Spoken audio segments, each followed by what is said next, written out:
All right, folks, we're sitting here with Daniel J. Davis, Northwest Looper extraordinaire, here in his home. Going to talk a little bit about him. We are doing an artist profile for livelooping.com. Daniel, why don't you tell a little bit about yourself and kind of what got you into looping? What got me into looping? I guess kind of my background in music technology. Mm-hmm. Um, Always living with roommates or in apartments, so having to play music but wanting to play quietly. Mm-hmm. And so that kind of led me to keyboards and drum machines so I could play all night with headphones on. Sure. And from there, I guess, yeah, just the ability to do more by myself rather than rely on other people. What's your music technology background? I guess what I meant by that was saying the circumstances led me to relying on technology to accomplish what I wanted to accomplish. Sure. Just because if I needed to play quietly, playing an acoustic guitar or playing drums or something, Yeah. is not conducive to having roommates who need to go to bed at a certain time. So Mm-hmm. it's more like, oh well, okay, I need to play music. So what can I do to keep things quiet? Sure. And headphones. So that was all like led me down that tech path. And then looping would just be because I just how can I do more Mm-hmm. with it when it's just me? So, do you loop exclusively, or do you have non-looping projects? What all are you doing with music now? Looping, besides playing live, I rely on looping because Mhm. I like to keep things small and simple in my Mhm. setup. When I'm playing at home or recording albums or writing, looping is just another part of the overall process. Okay.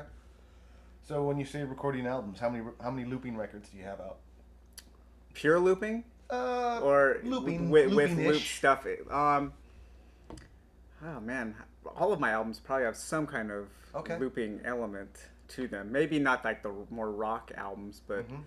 probably at least 20 of my albums have Okay. some kind of looping element, whether it's looped on a pedal or through a workstation or grabbing a sample, looping it.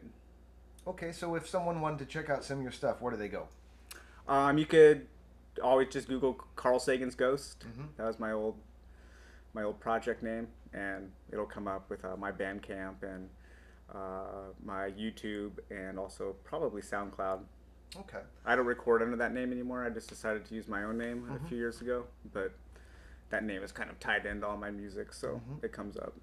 Okay. So, for moving forward, you're definitely kind of embracing your own name on this. Is that like a new direction for you musically and artistically? Yeah, I just didn't want to be. Sometimes a band name will kind of Yeah. has baggage, like you can't just do anything you want to do with a Yeah. band name. So like somebody will hear like, well, that's not good. Like the new Carl Sagan's Ghost has drums. Oh yeah. What the heck's up with that? Yeah. So it's like, well, I'd rather not just be tied to one Mm-hmm. genre. Even though my stuff has always been somewhat similar, there's always a focus on atmosphere Mm-hmm. and mood Mm-hmm. over above everything else. Even like my more rock stuff has always been more moody and atmospheric. But I figured, if I can just be my name, then. Yeah. Plus, I also like when I post online. I don't like hiding behind the anonymous Mm-hmm. username Mm-hmm. because it's really easy to you can become a jerk or not like your online persona. And so if I can get my actual personality to line up with Mm-hmm. my online personality and not hide behind a username, just be myself That's very everywhere, cool. then works out a little better for me. Very cool. So, what kind of performances and projects are you doing now? Right now, I'm putting the final touches up on an album that I've been working on for a long time. I've had quite a bit of writer's block the last couple of years. Mm-hmm. I used to work really fast. I used to do anywhere between 2 and 4 albums a year. Mm-hmm. But the last year it was only one. This year I'm hoping to get Wow. this one done. Mm-hmm. Um, so I'm doing that, and then um, practicing for the Loop Fest coming up, Woohoo! and then just played a show right behind me here a couple weeks ago. So I was practicing for that, Mm-hmm. And that was interesting because I had been practicing for about 3 months for it. I had all kinds of material written, and 2 days before the show, I erased it all Oh, because I was bored. Oh. I was bored of it. So then I said, "Oh well, screw it. I'll just improv." So I like improving. mm-hmm. I like being as surprised as the audience. Mm-hmm. If it comes out, we'll both be happy. If Cool. it doesn't, we'll both be sad. Well, all right. So let's talk a little bit about your musical background. Did you grow up playing? Did you go to band? What did you do? Yeah, I just grew up playing in bands. Okay. No, a couple years, maybe a year of bass practice. Bass was my first instrument. My first band was a ska band. Second, I guess that was third wave California ska back in the 90s. Okay. So, played in a band called Checkmate. And I liked ska. I never loved it, but it was super fun to play. Right. Especially as the bassist. Right. I mean, the bass, you're just always moving, you know. And so, and then from there, just regular, all kinds of various rock bands, and I always had side things going because rock and ska was never like my first love, but it's better to get shows in an actual band, Right.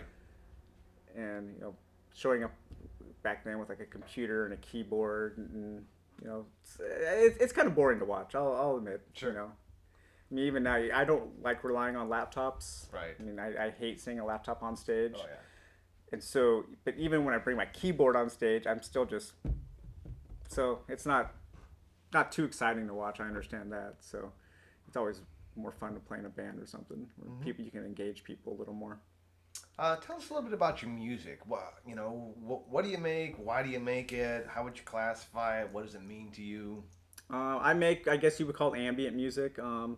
Some artists are re-embracing the term new age music, kind of taking that back to like its 1950s roots of like the DIY new age movement, which was before it kind of got co-opted by the spa and Right.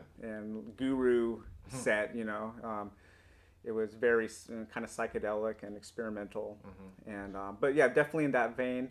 I mainly make music for me. Like I make the music I want to listen to. I kind of say like I like to make the soundtracks to the things I like to do during my day. So whether that's working or reading books or just kind of chilling out.